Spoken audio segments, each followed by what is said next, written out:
One of the biggest challenges India faces is in the area of providing equal opportunities to all sections of society. Skill development is one initiative which brings equal opportunities to all. PanIIT Alumni Reach for India Foundation, headquartered at IIT Bombay, partners with state governments through non-profit, joint venture enterprises to create an institutionalized skill development architecture exclusively for the underserved across all districts of the state. The first such special purpose vehicle or SPV was created with agencies of welfare of the government of Jharkhand. The PanIIT model of skill development is predicated on a short placement, 100% skill loan financing, best-in-class training and residential infrastructure led by ex-army personnel. The foundation runs Gurukuls with 2 to 3 month training in construction, logistics, manufacturing and Kaushal colleges imparting 1 to 2 years of trade licenses vocational education in trades like nursing, catering exclusively for the underserved. बहुत अच्छी training आपको मिल रही है। आप सौभाग्यशाली हैं कि आप देश के इस हुनरमंद काम को बढ़ाने वालों में सबसे अच्छी संस्थाएं हैं जो 3-4 उसमें से एक मैंने मैं अनुभव किया। भारत सरकार का मंत्री बोल रहा है तो कहीं बहुत अच्छा काम यहाँ होता है। कॉन्फिडेंस हमको गुरुकुल दिया है सर के एस्पिरेंट जो निकल के गए हैं वो अच्छी नौकरी भी कर रहे हैं और गुरुकुल के एस्पिरेंट्स विदेश तक गए हैं। आज अगर गुरुकुल में अगर नहीं होता, ना ही मैं दुबई को देख पाता, ना ही मैं 35 से 40 हजार में कमाता। ये नर्सिंग कौशल कॉलेज है और मेरी फैमिली कंडीशन उतना अच्छा नहीं है कि इसमें लोन प्रोसेस के द्वारा पढ़ाई कराई जाती है जिसमें कि घर से पैसे नहीं लगते हैं। कॉलेज बहुत अच्छा है क्योंकि इसमें फैसिलिटी ज़्यादा है और यहाँ थ्योरी क्लास के साथ साथ प्रैक्टिस पर ज़्यादा ध्यान दिया जाता है कि इसमें हाई टेक्नोलॉजी के द्वारा पढ़ाया जाता है। जैसे कि सिमुलेटर है, यहाँ वार्ड बनाए गए जैसे प्रैक्टिस वार्ड है, ICU वार्ड है। Some of the studies have proven that if we use something like a helmet patient interface, the device which we have developed, lungs problem which lot of patients face can be assuaged and the patients can recover faster and better. That has been proven in some studies.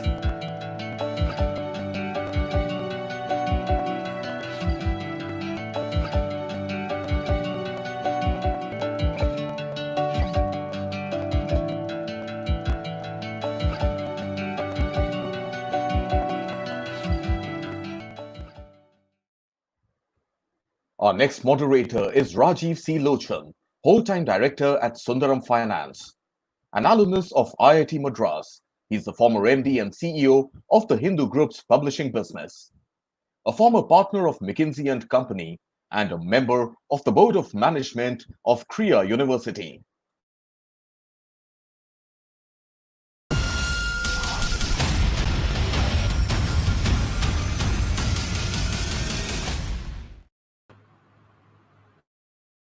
Very good evening, fellow alums of IITs that are joining this eConclave. This evening, we have the pleasure of spending some time with Sri Jayant Sinha, alumnus of IIT Delhi, and the quintessential tri-sector leader who's got a stellar track record in the private sector, the social sector, and now in the public sector. This is something that most leaders tend to aspire for, but Sri Jayant ji lives this on through his career. Jayant, thanks for taking the time to speak with us this evening. It's indeed a privilege. These are, of course, strange and surreal times that we live in, but it must be a very interesting time to be in public service. Perhaps it would be helpful to start off to get your thoughts on what some of the highs and lows of being in public service at a strange time like this are. It is indeed a very strange time, Rajiv, and very good to be with you again. We, of course, had an opportunity to work together at McKinsey, and I'm very glad that we can meet again, albeit virtually, which is, in fact, the way the world is working right now. And in fact, the joke goes that it's not clear whether you're working from home or you're living at work. So we are living in those very interesting and unprecedented times.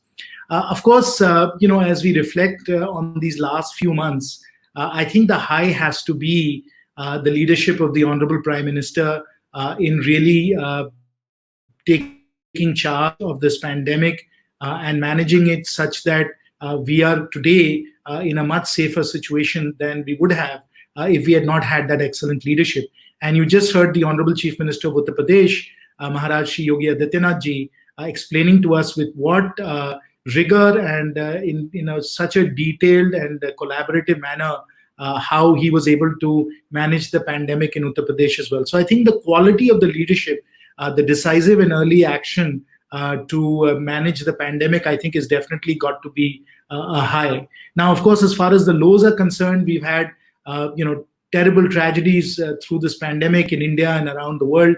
And our heart goes out to everybody who has been suffering, whether it is because of illness, whether it's because of disruption in terms of their work. Obviously, the migrant workers that had to, with great difficulty, go back home.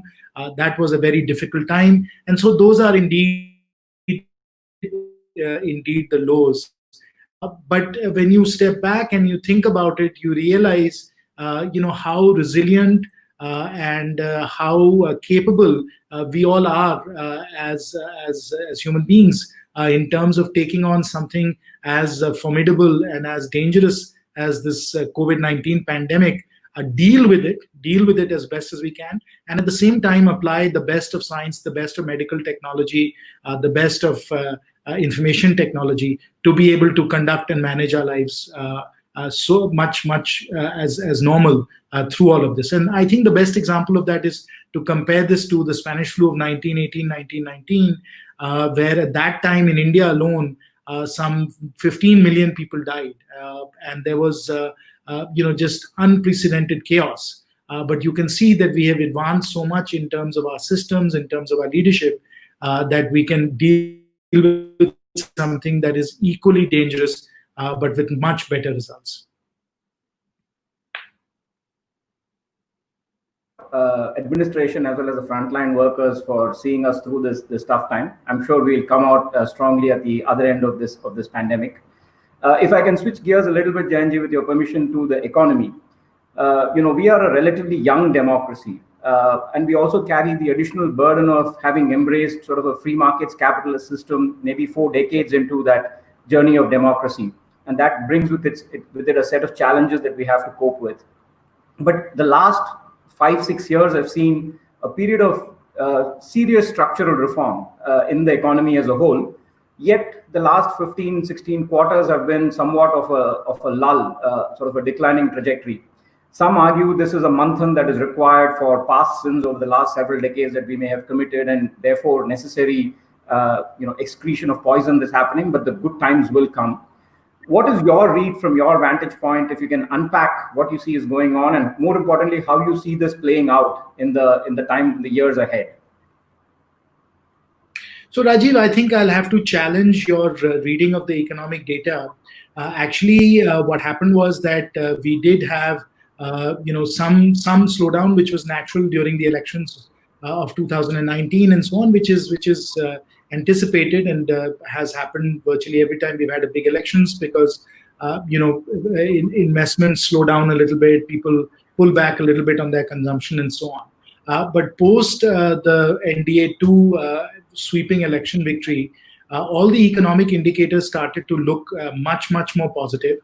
There were a serious number of reform steps that were taken, including the reduction in corporate tax rates, the simplification of a number of laws, the merger of the public sector banks, the opening up of various sectors of the economy. So there were a number of reform steps that were undertaken in August, September, October of 2019, and thereafter all the high frequency indicators, all the economic indicators started to turn upwards, and we started to see quite a strong economic recovery taking shape.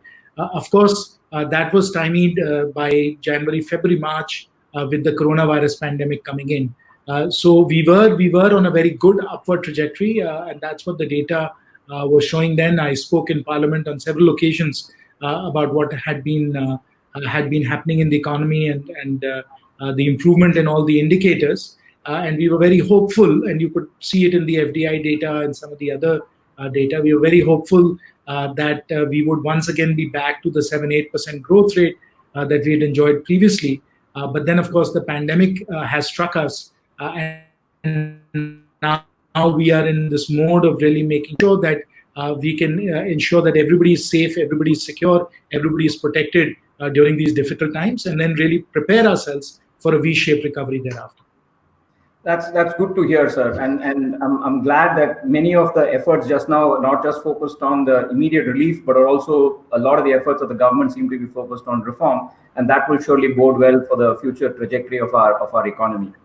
Now, sir, you also have the opportunity to chair the Parliamentary Standing Committee on Finance, and that I imagine is quite a major responsibility. I went through the terms of reference of the committee, and it's fairly broad in its scope.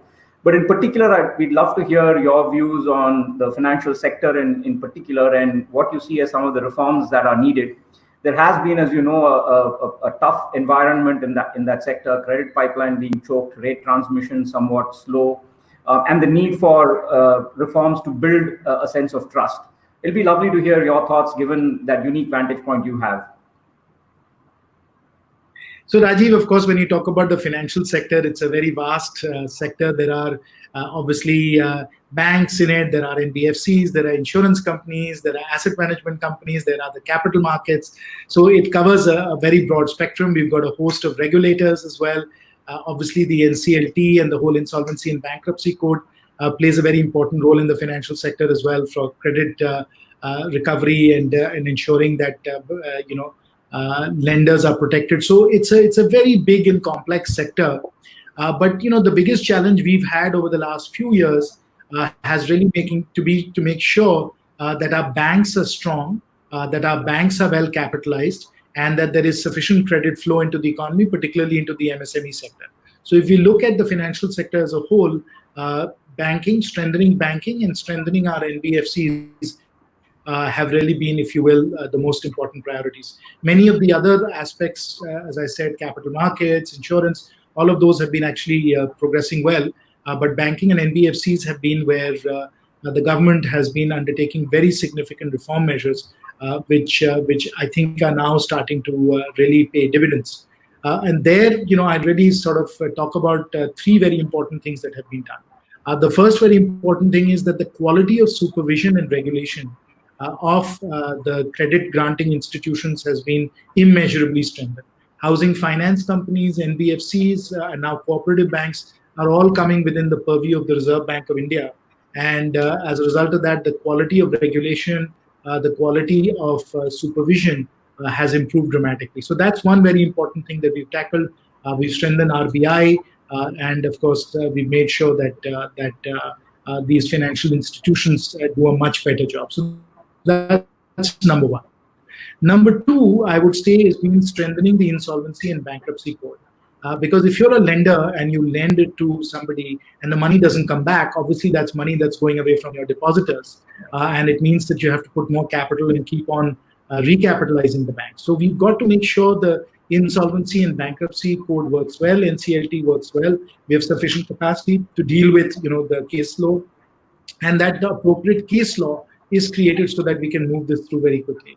That has been a major underway reform that's been happening. It was my great good fortune under Shri Arun Jaitley ji's leadership to actually pass the insolvency and bankruptcy legislation both in the Lok Sabha and the Rajya Sabha. So I take a great deal of interest in how the whole IBC process is working, and that has been continuously strengthened and improved, and we've been continuously updating all of that. So that's the second major thing that has happened. The third thing that we have been working on is obviously to strengthen the banks themselves.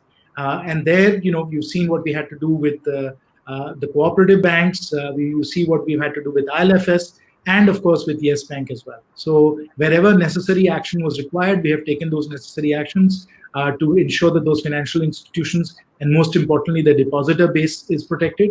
And at the same time, what we've done is we've gone from 24 public sector banks to now 12 public sector banks, consolidating them, strengthening them, ensuring that their balance sheet and that their capital reserve ratios are adequate so that they can lend and they can take appropriate risks and price that risk for borrowers. So those are in a way some of the priorities. Obviously, we could spend weeks discussing all of this because it's a complex set of issues. But in a sort of summary description, strengthening the banks, strengthening the NBFCs in terms of regulation, in terms of capital, in terms of their operations, really has been, in a way, the most important set of priorities that has been tackled. If I can shamelessly plug, it would be terrific to get the wisdom of your expertise and the committee's expertise for the NBFC sector as well. I'll just take this opportunity to plug that somewhat shamelessly. As I mentioned at the start, Jayanji, you are a rare combination of the tri-sector leader that all of us aspire to be. And I'm sure as you look at the PanIIT audience that's on this conclave, there's a ton you can offer by way of advice. As you look at your journey in the private sector, in the social sector, and in the public sector, what are a couple of pieces of advice you might give our young and old alumni in terms of how they can contribute not just to their lines of work, but also to the society and to the government? I'll tell you, one of the big things I have learned in all of this, Rajiv, is situational intelligence. Now, everybody at the IITs is extremely intelligent and they're very, very good at what they do. We all come out as engineers. We can solve engineering problems really, really well. But then we have to go into business. And I remember when I went to business school, coming in as an engineer who had a degree effectively in operations research, I looked at everything from a problem-solving point of view. And here's a funny story. So I had a class in operations management, and the final exam was one where we had to solve a problem around capacity expansion for a plant. And so I built a very big spreadsheet and I analyzed many different scenarios, and I did everything in a very detailed, sophisticated way about expansion planning. But then when I went to see what my grade was, I actually didn't get the top grade. So I was very disappointed. I said, well, I've really done a tremendous analytical job on looking at how to do plant expansion. And then my professor told me, she said, you've done an incredible job. You got way more marks than anyone else on this part.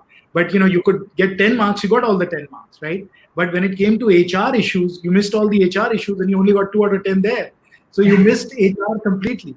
And so that is an example of where you have to understand, when you move from engineering to business, the set of issues you have to deal with, the kind of ideas you have to understand is completely different. You have to understand the situation and you have to adjust yourself accordingly. So when you move from engineering to business, you have to have the situational intelligence to change how you address problems, how you think about issues. Then similarly, when you get into social service and so on, again, you have to have the situational intelligence to understand what is required there. And finally, when you come into public life, as they say, it's a whole different ballgame. It's a very different set of issues.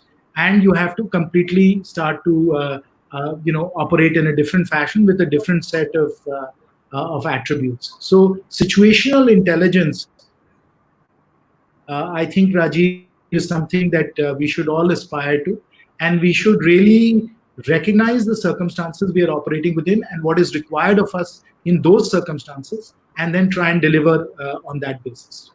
Got it. And it always helps to have role models who've trodden the path, and thank you for showing us the way in many ways, and I hope you inspire several dozens of IIT alumni to follow in your footsteps.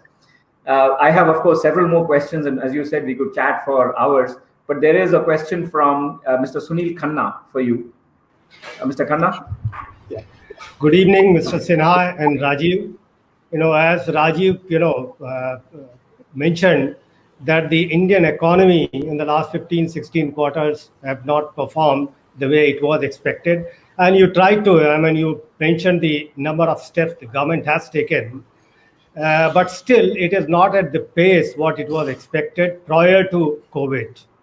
Now, the US-China trade, conflict did offer opportunity. It still offers opportunity to us.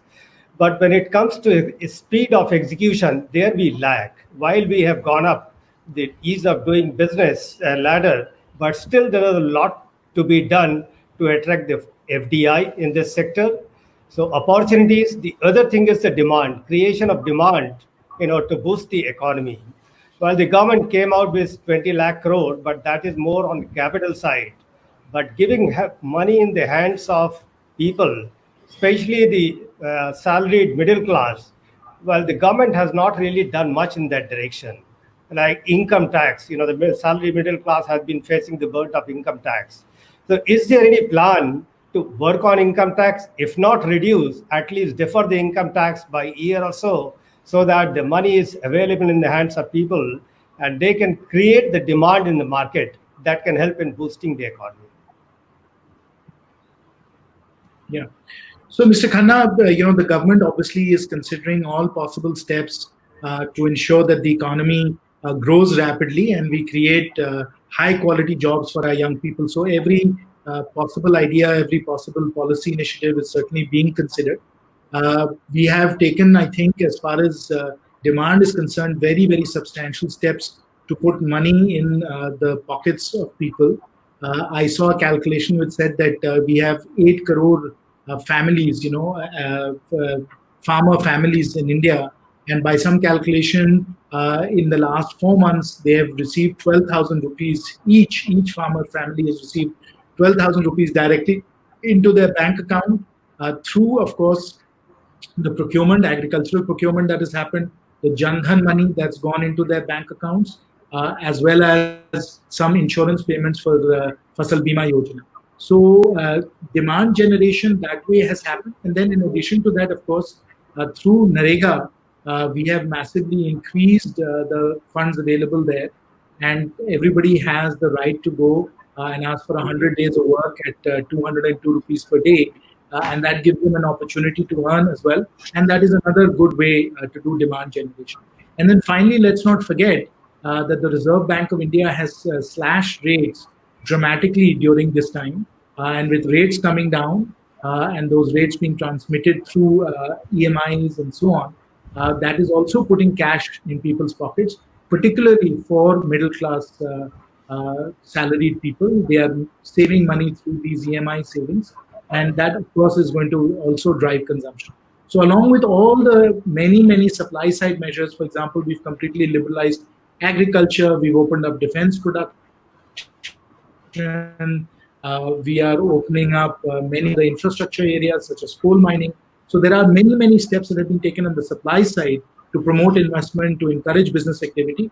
At the same time, all the activities that have been undertaken, particularly for people who are in need right now, through, of course, the food grains that have been provided to them, the NREGA support that's been provided, the Jan Dhan money that's gone in. There's been a tremendous amount that's been done on the demand generation side as well. And I'll conclude this by saying, Mr. Khanna, that you have to recognize also that the government has fiscal constraints, that we simply are in a situation right now where resources are limited because tax revenues have come down. I asked the Honorable Chief Minister that question as well, because the states are struggling quite a bit because of revenue collection shortages. So given all of those constraints, I think the government has very masterfully steered a pathway through this very difficult once-in-a-century situation. And I'll conclude by saying that the government has also made a decision that their response should be calibrated, that as required down the road, if more steps are to be taken, they still have the dry powder, they still have the ability to intervene as required. And so I think this is a thoughtful, calibrated way of dealing with this once-in-a-century economic crisis. Okay. Thank you. And with a tax to GDP ratio in the low teens, it's a tough spot for the government to be in terms of giving further breaks on the tax front, I imagine. So it's a very careful balancing act that I think the government is attempting. Jayanji, we have one final question. It's a combination of my own question and a question from one of the audience members, Madhu Kannan. As a way to sort of give us a little bit of inspiration of getting into public life, it would be terrific to hear part one, a couple of highlights, things that you're proud of that you've done in Hazaribagh, your constituency. And part two, how can we as a community contribute specifically in Hazaribagh, and more generally, at what stage in our careers would you recommend that we get into public life? Early, mid-career, sort of post-retirement or close to retirement kind of phase? What do you think is appropriate? Well, let me answer the second question first, because I do have a view on that, which is I think you should do it as late as possible. Do not do it early.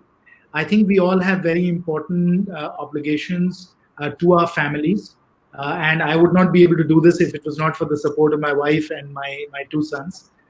So I think it's very important that you essentially secure your family's future, their comfort, that financially you're in a position to take this plunge. and then your family is fully behind you, fully supported. If you do it too early, I think there are a lot of things you would want to be able to do from a family perspective that you may not be able to do. And so I think, the way in our ancient scriptures it was written that we have to pass through these phases of life is exactly right. There is a phase of life where you are a family person. You have to make sure your family is well settled, they're comfortable, and then you have the liberty, then you have earned, if you will, the ability to go back and contribute to society. And I think it makes sense also as a responsible person, if you're able to look after your family and take care of them, then you can do the same thing for society as well. So that's why I would say that you should do it at the right time, when you have done what you had to do as far as the family was concerned. So that's to your second question. To your first question about some of the things that I've done that I'm proud about, I would say that one of the things I'm proudest of is my 2019 re-election. Of course, in 2014 I won by 1,60,000 votes almost. But in 2019 I was extraordinarily fortunate to win by almost 4,80,000 votes, 4,78,000 votes to be exact. This was in the history of Jharkhand elections the biggest victory ever. In all of Eastern India, virtually, it was the most comprehensive victory. It was the largest victory in Assam, in Uttar Pradesh, in Bihar, in Bengal, in Odisha. So all in Eastern India. So I won by the biggest margin. So that was a very satisfying moment because you feel like you have worked hard for the people, and they acknowledge that, and they let you come back and serve them again. So that was very satisfying, and I think it was possible to do that because throughout my 5 years, in my first term, I focused really hard, honestly as well, to ensure that the major development projects would be able to reach people in Hazaribagh. We built a big medical college and hospital. We massively expanded national highways. We got a 19,000 crore super thermal power plant. We increased coal mining in Hazaribagh. We brought Akshay Patra to Hazaribagh. So there were a lot of very large-scale projects that we were able to do that people could see in 5 years getting done. And just to tell you a very quick thing about it, one of the things I had said during my election campaign in 2014, I was very happy I was able to do it, is हम लोगों का जो क्षेत्र है वो कृषि प्रधान क्षेत्र है, यानी कि हमारे बहुत सारे किसान हैं, और मैंने किसानों को ये कहा था कि हम लोग कोशिश करेंगे कि उद्योग भी हम हजारीबाग में लाएं, जिसमें सिर्फ आपका आलू नहीं इस क्षेत्र से जाए, यहाँ से पोटैटो चिप्स भी जाएं, और आपको बड़ी खुशी होगी जानकर कि कुछ 1-2 ही हफ्ते पहले हम हजारीबाग में थे, मैंने एक बहुत बड़े फूड प्रोसेसिंग प्लांट का मैंने उद्घाटन किया, और वहाँ चिप्स जो थे वहां से निकल के गए, आलू हमारे थे, चिप्स हम लोगों ने नेपाल, बिहार, पूरे देश भर में भेजा। तो ऐसे काम हम लोगों ने किए हैं। आलू नहीं चिप्स गए हैं हजारीबाग से, और जैसे मैंने भी पहले भी कहा था कि कोयला नहीं बिजली जाएगी। अब जो 4000 मेगावाट का सुपर थर्मल पावर प्लांट बन रहा है, उसके द्वारा हम लोग न सिर्फ कोयला हजारीबाग से भेज रहे हैं, हम बिजली भी देश भर में भेज रहे हैं। तो ये काम हुए, ये विकास के काम हुए, और मुझे लगता है इसके कारण लोगों ने अपना आशीर्वाद दिया, और आज मैं बहुत प्रसन्न हूँ कि इस तरीके से उन लोगों ने मुझे फिर एक बार विजयी बनाया। Wonderful. Jayanji, I really appreciate you making the time. As always, you're thoughtful and articulate, and it's a rare combination. Wish you many more decades of public service and glorious successes, not just in your constituency, but for the country as a whole. And most importantly, on behalf of the PanIIT Conclave and the organizers and the community, our gratitude to your family for being the pillar of support and strength to you, so that you can go on and serve the country for many more decades. Thank you very much, sir. Please stay safe and take care.